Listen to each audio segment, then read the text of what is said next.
Les collectivités territoriales n'ont pas attendu la crise sanitaire pour entamer leur transformation digitale et mettre à profit les avantages des outils numériques, notamment des solutions de communication et de collaboration avec des centres de contact, par exemple, pour l'accueil des usagers, ou bien des outils de collaboration en interne pour fluidifier les échanges entre les élus et les agents. En revanche, il est indéniable que la crise sanitaire aujourd'hui a un effet accélérateur sur cette transformation digitale. Alors pourquoi ?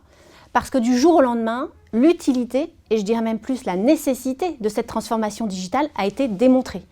On a vu chez Orange Business Services, dès le début de la crise, une forte demande de la part des préfectures, des municipalités, des départements, pour les accompagner dans le déploiement de solutions de collaboration et de communication pour les aider à tenir leurs conseils municipaux, leurs conseils départementaux, tous ces services pour assurer finalement la continuité du service public qui est primordial. La crise sanitaire a permis de lever certains freins dans l'adoption des infrastructures cloud pour le déploiement des solutions de communication et de collaboration.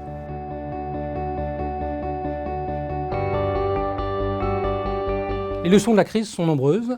Le premier constat, c'est que finalement, les communications ont été le socle opérationnel sur lequel a pu s'appuyer le DSI. Les réseaux ont tenu, les solutions ont répondu aux attentes des DSI, et ça, c'est un bon point. La deuxième chose qu'on peut constater aussi, c'est que finalement, les agents, les collaborateurs de la collectivité ont parfois expérimenté des solutions exotiques, du freemium, du libre, pour pallier aux besoins d'équipement qu'elles ont pu avoir lors du premier confinement. On se rend compte maintenant qu'à partir de septembre, il y a eu une véritable fin de récréation sonnée par le DSI qui a remis en marche des solutions complètes et pérennes, sécurisées pour répondre à ces différents besoins de collaboration à distance. Par contre, je ne suis pas tout à fait d'accord sur le fait qu'on s'avance vers une généralisation du télétravail. Je pense que les collaborateurs et les agents ont un besoin réel d'être en phase avec leurs autres collègues, de rencontrer cet informel qui manque. Et donc, on s'approche plutôt vers un mode qui sera un mode hybride, permettant aux agents et aux collaborateurs de venir sur site, d'être aussi amenés à répondre aux besoins et aux demandes des usagers et de pouvoir également travailler à distance, que ce soit dans un tiers-lieu, chez eux, s'ils le peuvent. Nous avons justement développé une offre de vidéocommunication et de vidéoconférence dans un format over the top qui permet de répondre à ces problématiques de télétravail. Cette offre est d'ailleurs validée par le gouvernement et le ministère de l'économie comme offre de télétravail. Elle est évidemment portée par les services et les équipes d'Orange Business Services.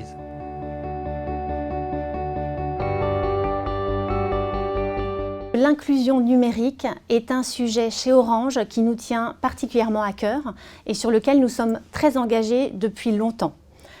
Par exemple, la Fondation Orange aide chaque année en France environ 50 000 personnes en difficulté à prendre le virage du numérique pour s'insérer socialement et professionnellement. Et notamment dans le cadre d'initiatives très souvent en partenariat avec les collectivités territoriales. Donc pour revenir à la question sur les collectivités territoriales, il est primordial pour elles de ne laisser personne au bord du chemin. Pour elles, la qualité de l'accueil, c'est aussi bien l'accueil en physique au guichet que l'accueil par téléphone ou bien par leur site, via leur site internet ou les réseaux sociaux. Et puis d'autre part, de plus en plus de collectivités territoriales ouvrent ce qu'elles appellent des maisons des services. Donc ces maisons des services, ce sont des lieux physiques où les usagers sont accueillis, vont avoir accès aux outils du numérique et puis vont être accompagnés pour apprendre à les utiliser.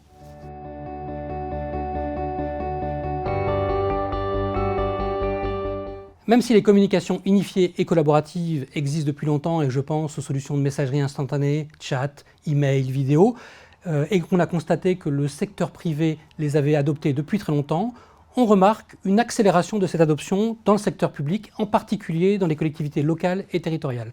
Il suffit juste de penser à toutes les possibilités d'usage des vidéos pour les agents sur le terrain, et puis il faut aussi envisager la collectivité étendue, c'est-à-dire que la collectivité travaille avec des fournisseurs et avec d'autres parties prenantes, et ces outils de collaboration vont avoir une place de plus en plus importante.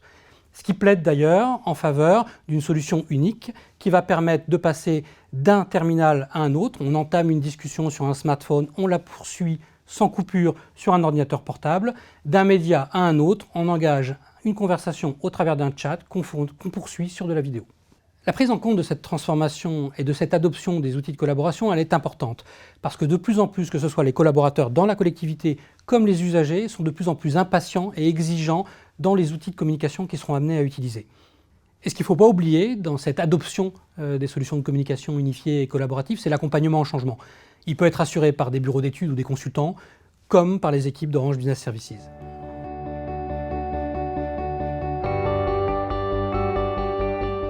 Effectivement, l'Internet des objets offre déjà depuis quelque temps un champ des possibles incroyable aux collectivités territoriales dans l'optimisation de l'infrastructure publique, par exemple l'éclairage, la gestion intelligente des transports urbains, des places de stationnement, de la collecte des déchets. Voilà, autant de cas d'usage qui ne sont plus l'apanage des grandes métropoles, mais qui sont aussi accessibles aux villes de taille moyenne. Ce qui est intéressant aujourd'hui, c'est d'aller un cran plus loin en associant les capteurs qui sont sur ces objets à des services de communication, notamment des centres de contact, qui vont permettre d'informer et d'alerter des agents de sécurité, des agents de maintenance, par l'émission automatisée d'un SMS ou d'un appel téléphonique.